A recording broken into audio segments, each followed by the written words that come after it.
Hospital Huzurabad పట్టణంలో ఏకైక 24 గంటల వైద్య సేవలు అందించే ఆధునిక పిల్లల హాస్పిటల్. మా హాస్పిటల్ నందు లభించు వైద్య సేవలు తలము కన్యకా పరమేశ్వరి గుడి ఎదురుగా జమ్మికుంట రోడ్, హుజూరాబాద్.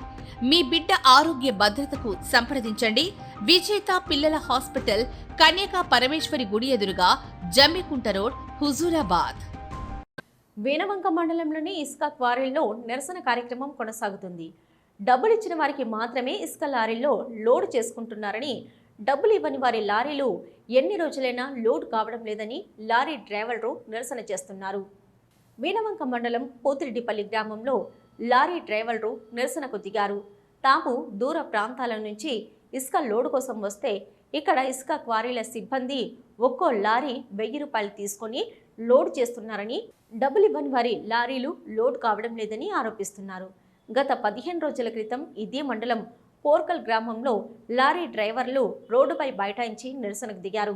తామొచ్చి 5 రోజులు అవుతున్నా లారీలు లోడ్ కావడం లేదని, లారీలు లోడ్ చేయనప్పుడు ఆన్లైన్లో ఎందుకు ఇసుక లోడ్లు బుక్ చేసుకుంటున్నారని ప్రశ్నిస్తున్నారు.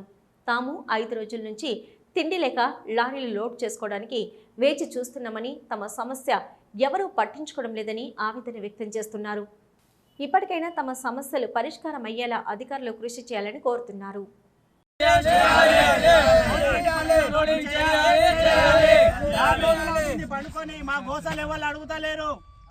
మా బాధలు ఎవరు అడుగుతలేరు. మాకు మంచినీళ్ళు తాగడానికి మంచినీళ్ళు దొరకలేవు, తిండి దొరకలేదు. మా గోసాలు ఎవరు పట్టుకుంటలేరు. అధికారులు దయచేసి వెంటనే పోతిరెడ్డిపల్లిలో లోడింగ్ చేయాలి. మా ఒక 50-60 బండ్లు మా ఇట్లా ఆగిపోయినాయి. 1000 రూపాయలు తీసుకొని అట్లా ఇడిచే పట్టుకనే మా బండ్లు అయిపోయినాయి. ఇప్పటికైనా దయచేసి తీసుకున్నారు, అయితే అయిపోయింది. కానీ ఉన్న బండ్లు ఇక్కడ ఉన్న కుప్పల కాడ మంచి రోడ్డు ఉంది సార్, కావాలంటే రోడ్డు చూసుకొని మంచి రోడ్డు ఉంది. ఇక్కడ కుప్పలు ఉన్నాయి, ఉన్న కాడికి ఈ కుప్పలు బండ్లు లోడ్ ఎత్తి పంపిస్తే అయ్యపోవు సార్. పే చేయాలి, అలా చేసేదాకా అలా అర్థం చెప్పారు మనకి.